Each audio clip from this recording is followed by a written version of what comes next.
अब जैसे जैसे हमारे भारत में युवाओं की तादाद बढ़ती जा रही है, वैसे वैसे शराब पीने वाले लोगों की संख्या भी बढ़ती जा रही है, क्योंकि भारत दुनिया के उन चुनिंदा देशों में आता है जहां पर दुनिया की सबसे ज्यादा शराब की खपत होती है। एक रिपोर्ट के मुताबिक भारत में हर साल 5 अरब लीटर शराब की खपत होती है, जो 2024 तक सालाना 6.21 अरब लीटर तक पहुंचने का अनुमान है। और भारत में शराब पीने वाले लोगों का अंदाजा आप इस बात से लगा सकते हैं कि महामारी के दौरान जब लॉकडाउन में सरकार ने सभी शराब की दुकानें बंद कर दी थी, तब देश के राज्यों को होने वाले राजस्व के नुकसान से बचने के लिए जब अचानक उन दुकानों को कुछ घंटों के लिए खोला गया, तब इन दुकानों के आगे लोगों की लंबी लंबी लाइनें लग गई थी। जितनी लंबी लाइनें किसी मेट्रो स्टेशन या राशन की दुकान के आगे भी नहीं लगती। और शराब पीने के लिए लोग शराब के ठेकों के आगे रात से ही लाइन में लग जाते थे ताकि सुबह उनकी बारी जल्दी आए। और इतना ही नहीं, 21 दिसंबर 2022 के दिन यानी नव वर्ष की खुशी में मात्र राजस्थान में ही इस दिन 111 करोड़ रुपए की शराब बेची गई थी, जबकि दिल्ली में 45 करोड़ रुपए से अधिक की शराब बेची गई थी। तो इन आंकड़ों से आप शराब पीने वाले लोगों का अंदाजा लगा सकते हैं। और भारत में सबसे ज्यादा शराब पीने वाले 10 मुख्य राज्यों के बारे में हमने पिछली वीडियो में आपको बताया था। तो अब 21वीं सदी की शुरुआत से यानी भारत में पिछले 3 दशकों में शराब पीने वालों में 38% तक की बढ़ोतरी हो चुकी है। एक समय भारत में लोग निजी तौर पर शराब पीते थे और शराब के बारे में खुलकर बात भी नहीं करते थे, लेकिन आज के समय में शराब पीना भारत में एक सामान्य सी बात हो गई है, क्योंकि अब तो भारत में त्योहारों पर, शादियों में या फिर छोटी मोटी पार्टियों में भी जमकर शराब पी जाती है। वहीं बीते दिसंबर महीने में बिहार के छपरा जिले में जहरीली शराब पीने से 70 लोगों की मौत हो गई थी, जिस पर विश्व स्वास्थ्य संगठन की रिपोर्ट के अनुसार भारत में हर साल 2,60,000 लोगों की मौत शराब पीने की वजह से होती है। इसके अलावा survey company crystal economic research agency ICRIER और law consulting firm PLR chamber ने भारत में इस्तेमाल होने वाले शराब के आंकड़े भी पेश किए हैं। लेकिन सबसे बड़ा सवाल यह है कि आखिर भारत जैसे धार्मिक देश में इतना शराब पीने का चलन कैसे शुरू हुआ था।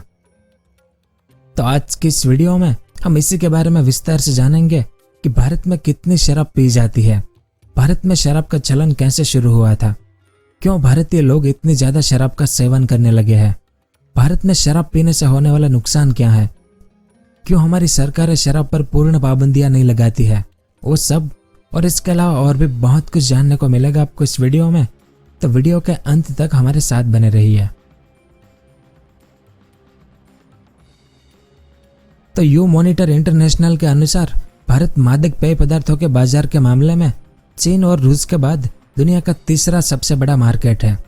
भारत में मादक पेय पदार्थ यानी कि शराब का मार्केट $35 बिलियन का है, जो इस साल यानी 2023 के आखिर तक में $41 बिलियन तक पहुंच जाएगा। और इतना ही नहीं, भारत दुनिया में सबसे ज्यादा विस्की पीने वाला देश भी है, क्योंकि दुनिया में बनने वाली हर दूसरी विस्की की बोतल में से एक विस्की की बोतल भारत में बिकती है। वहीं WHO के अनुसार साल 2009 में एक आम भारतीय इंसान सालाना औसतन 3.8 लीटर शराब पीता था, जबकि साल 2019 में एक आम भारतीय इंसान सालाना औसतन 5.61 लीटर शराब पी रहा है। यानी भारत में शराब पीने का आंकड़ा तेजी से बढ़ता जा रहा है। अब जब सवाल उठता है कि भारत जैसे धार्मिक देश में शराब पीने की शुरुआत कब हुई थी, तो इसका जवाब यह है कि भारत में शराब का प्रचलन कोई नया नहीं है। भारत में पिछले हजारों सालों से शराब का सेवन किया जा रहा है। महाभारत काल में शराब को सोमरस कह के पुकारा जाता था। वहीं मोहनजोदारो के समय में खुदाई से भी पता चला है कि उस समय भी आसवन तकनीक के जरिए शराब बनाई जाती थी, क्योंकि खुदाई के दौरान मोहनजोदारो में आसवन के पात्र भी मिले हैं, जो बताते हैं कि इन पात्रों यानी इन बर्तनों में शराब बनाई जाती थी। वहीं आर्यकाल से पहले एक पेय पदार्थ मसारा के बारे में पता चला है, जो चावल और जौ को मिक्स करके बनाई जाती थी। मसारा के अलावा मधु, गोर्जिका, शुभ्रा, शुक्रा इन नाम की भी शराब चलन में रही थी उस जमाने में।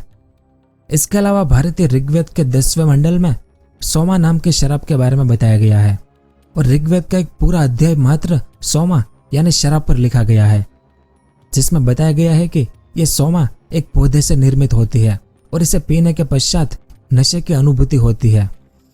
और इस सोमा रस को पीने के पश्चात व्यक्ति शुद्ध होने के लिए 120 दिनों तक समाज से दूर हो जाता था। वहीं चाणक्य अर्थशास्त्र में भी उस समय प्रचलन में होने वाली शराब के बारे में जानकारी मिलती है। तो मौर्य काल में भारत में पहली बार शराब पीने पर टैक्स लगाया गया और अलग अलग जगहों पर शराब खाने यानी बार खोले गए थे। वहीं साल 1017 में अल बरूनी भारत की यात्रा पर आए थे और उनकी पुस्तक किताबुल हिंद में भी भारतीयों के द्वारा अधिक मात्रा में शराब पीने का प्रचलन के बारे में बताया गया है। लेकिन आज हम जिस शराब को पीते हैं वो और उस जमाने में जो चीजें बनाई जाती थी जिसे हम अभी शराब कह रहे हैं, उन दोनों में काफी फर्क है।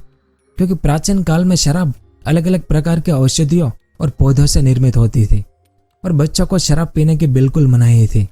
मात्र वयस्क लोग ही शराब पी सकते थे और बच्चों के द्वारा शराब पीने का जिक्र किसी भी पुस्तक में नहीं मिलता है। इतना ही नहीं, प्राचीन काल में शराब को पीने का एक निश्चित समय यानी किसी त्योहार या राजाओं के मिलन पर ही किया जाता था। लेकिन वर्तमान समय में सभी शराबों के निर्माण में इथेनॉल, कार्बोलिक एसिड और ईंधन जैसे हानिकारक केमिकल्स का इस्तेमाल हो रहा है। इस कारण तो आज की शराब बहुत ही खतरनाक है।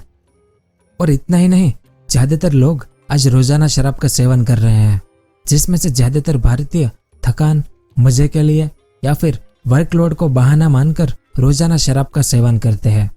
और रिपोर्ट के अनुसार आज 11% भारतीय लोगों को रोजाना शराब पीने की लत है। और लैंसेट सर्वे के अनुसार भारत में 26% लोग थकान को दूर करने के लिए शराब का सेवन करते हैं, जबकि 34% लोग वर्कलोड को कम करने के लिए शराब पीते हैं और 44% भारतीय मात्र मजे और आनंद के लिए शराब पीते हैं और कुछ 6% लोग अपने दोस्तों के दबाव के कारण शराब पीते हैं, ऐसा इस रिपोर्ट में कहा गया है। फिर साइंस जर्नल लैंसेट की एक स्टडी के मुताबिक भारत में 2020 में 15 से 39 साल की 54 लाख महिलाएं और 8 करोड़ पुरुष रोजाना शराब पीते हैं। वहीं 40 से 64 साल की उम्र की 29.50 लाख महिलाएं और 3.88 करोड़ पुरुष रोजाना शराब पीते हैं। इतना ही नहीं, और 65 साल से अधिक उम्र के 57.70 लाख पुरुष और महिलाएं भी रोजाना शराब का सेवन करती है। और साल 2021 के नेशनल फैमिली हेल्थ सर्वे 5 के मुताबिक 15 वर्ष से कम उम्र के 19% बच्चे किसी न किसी रूप से शराब का सेवन कर रहे हैं। यानी भारत के 5 युवाओं में से एक युवा शराब का सेवन कर रहा है। क्योंकि दुनिया में कई बुद्धिजीवी लोग हैं जो शराब को एक सॉफ्ट ड्रिंक मानते हैं। इसके अलावा मौजूदा समय में भारत में 16 करोड़ लोग रोज शराब का सेवन करते हैं। तभी तो शराब पीने के मामले में भारत दुनिया में 7वें नंबर पर आता है। वर्ल्ड हेल्थ ऑर्गेनाइजेशन के अनुसार भारत में अधिक मात्रा में शराब का इस्तेमाल होने के कारण भारतीय लोगों में heart attack, liver failure, BP और डायबिटीज जैसी बीमारियां होना शुरू हो गई है। साथ ही शराब के सेवन से लोगों में मानसिक बीमारियां यानी मेंटल हेल्थ इश्यू भी होना शुरू हो गया है। इन मानसिक बीमारियों के कारण देश में होने वाली 15 से 20% आत्महत्याएं मात्र शराब पीने के कारण होती है। वहीं शराब के कारण रोड एक्सीडेंट में भी बढ़ोतरी हो रही है, क्योंकि साल 2021 में 62,000 रोड एक्सीडेंट शराब पीकर गाड़ी चलाने के कारण हुए थे। और देश में बढ़ रहे महिलाओं के प्रति क्राइम और रेप में भी शराब एक बहुत ही बड़ी वजह बनकर उभरी है। क्योंकि नेशनल क्राइम रिपोर्ट ब्यूरो के अनुसार 70% से 80% वायलेंस के केस मात्र शराब पीने की वजह से हुए हैं। तो भारत में शराब के कारण क्राइम रेट में 26% तक की बढ़ोतरी हो गई है। यानी शराब का सेवन शांतिप्रिय भारत में क्राइम को बढ़ा रहा है। वहीं भारत के अरुणाचल प्रदेश, तेलंगाना और सिक्किम राज्यों में सबसे ज्यादा शराब का सेवन किया जाता है, जबकि लक्षद्वीप, गुजरात और राजस्थान में सबसे कम शराब का सेवन किया जाता है। अब भारत सरकार शराब के सेवन से होने वाले नुकसान से सजग है। इस कारण भारत सरकार ने साल 2019 में न्यू मोटर व्हीकल एक्ट लागू किया, जिसके अंतर्गत ड्रिंक एंड ड्राइव केस में 10,000 तक का जुर्माना और 6 महीने की जेल की सजा भी शामिल है।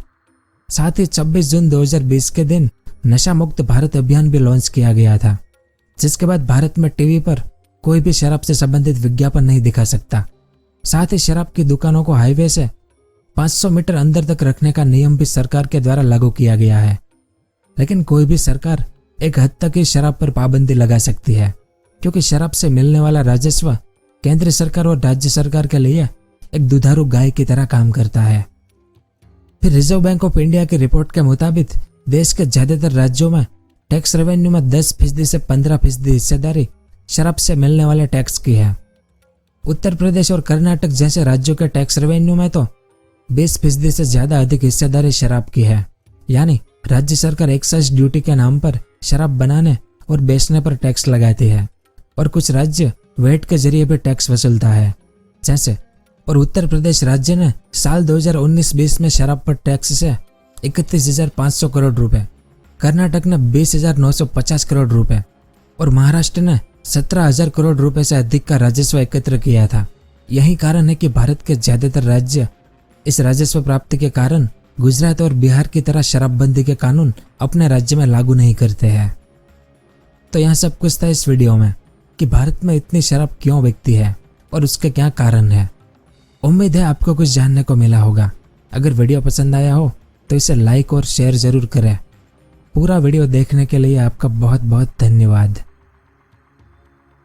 अगर आपको इस तरह के इंफॉर्मेटिव वीडियो देखना पसंद है तो हमारे इस चैनल को सब्सक्राइब करें और हमारी नई वीडियो सबसे पहले देखने के लिए इस बेल आइकन को भी जरूर दबाएं।